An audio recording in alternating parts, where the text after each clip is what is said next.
வணக்கம். மிதுன ராசி குரு வக்ர பலன்கள் 2024 முதல் 2025 வரை. குரு பகவான் வக்ரம் பெறுவதால் மிதுன ராசிக்காரர்களுக்கு அதிர்ஷ்டங்கள் என்பது சற்று அதிகமாகவே கிடைக்கும். காரணம், 12ஆம் இடத்தில் விரய குருவாக அமர்ந்திருக்கக்கூடிய குரு பகவான் வக்ரம் பெற்றால் விரயங்கள் தடுக்கப்படும். உங்களுக்கு செலவுகள் கட்டுக்குள் இருக்கும்.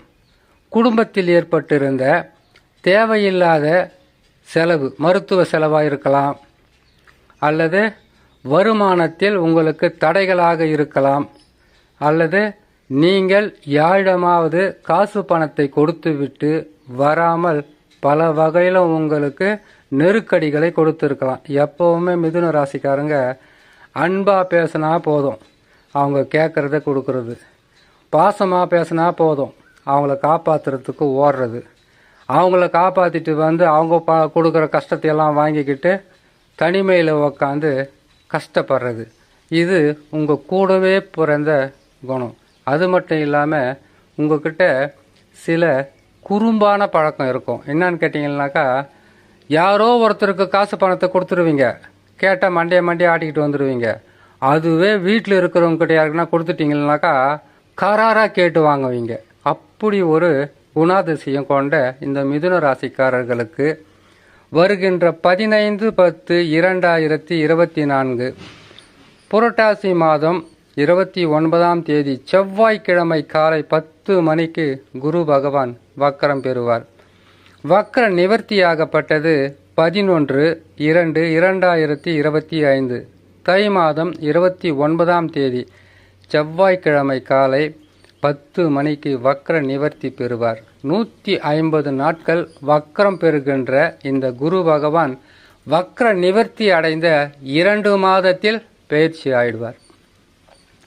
குரு பகவானால் பல வகையிலும் நற்பலன்களை அடைந்து வந்த மிதுன ராசிக்காரர்கள் சில மாதங்களாக பல வகையிலும் நெருக்கடிகளை சந்திக்கக்கூடிய சூழ்நிலையை உருவாக்குனதற்கு காரணம் குரு பகவான் மட்டுமல்ல, கேது பகவான்.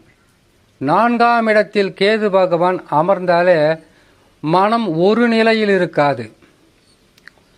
இரண்டாவதாக, உங்களுக்கு உடலில் அவ்வப்போது சில பிரச்சனைகள் வந்து போகலாம். மனநலம் சரியில்லாமல் ஆகும்.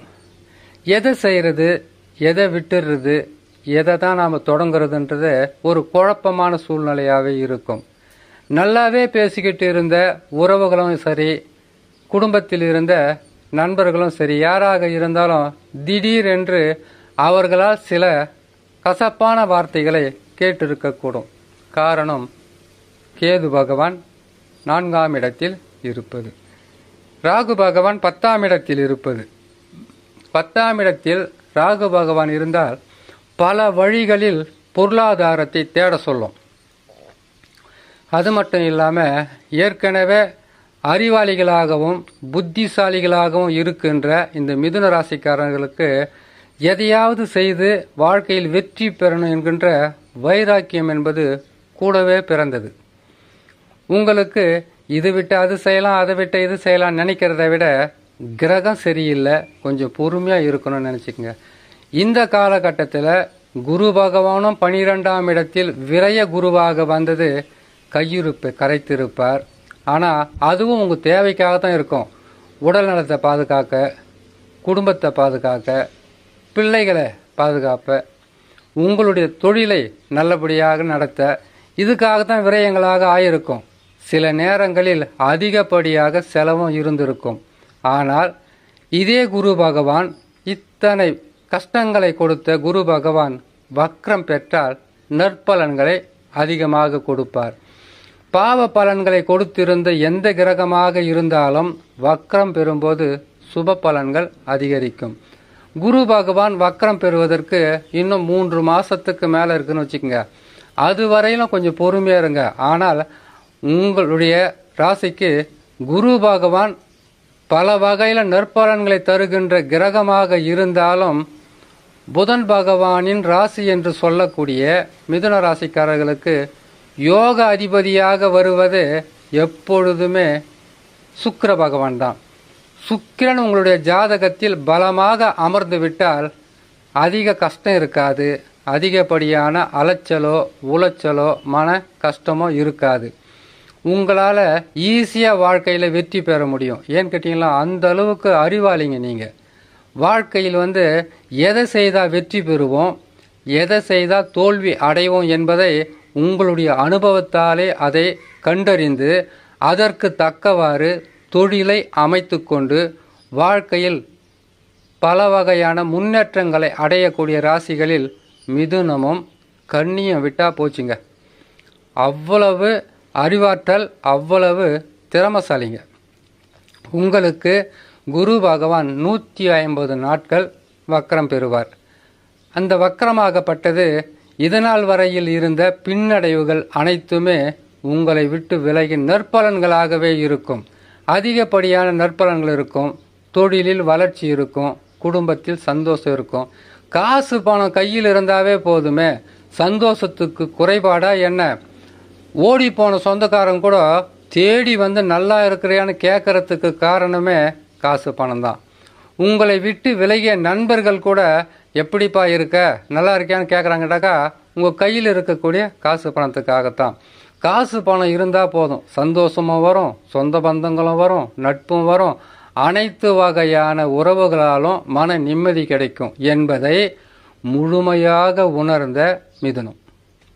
இந்த மிதுன ராசிக்காரங்க எப்பவுமே அடுத்தவங்களுடைய சொல் பேச்சை கேட்க மாட்டாங்க. தன்னுடைய சுய புத்தியால், சொந்தமான உழைப்பால், சொந்தமான அறிவாற்றலால் வாழ்க்கையில் முன்னேற்றம் அடையக்கூடிய ராசி தான் இந்த மிதுன ராசி. மிதுன ராசிக்காரர்களுக்கு பல வகையிலும் கஷ்டங்கள், சில கஷ்டங்கள் கொடுத்திருந்தால் குரு வக்ரத்துக்கு பிறகு அந்த கஷ்டம் இருக்காது.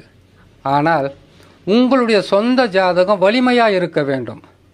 உங்களுடைய சொந்த ஜாதகத்தில் கிரக அமைப்பில் 6, 8ஆம் இடத்தில், அதாவது உங்கள் லக்கினத்திலிருந்து 6, 8இல் அமர்ந்த கிரகங்களாக இருந்தால் அல்லது நீச பகை பெற்ற கிரகங்களாக இருந்தால் உங்களுக்கு நற்பலன்கள் என்பது அதிகப்படியாக கிடைக்காமல் பல வகையிலும் கஷ்டங்களாக இருந்திருக்கும். உறவு சிக்கல்கள் இருந்திருக்கும், தொழிலில் பின்னடைவு இருந்திருக்கும்.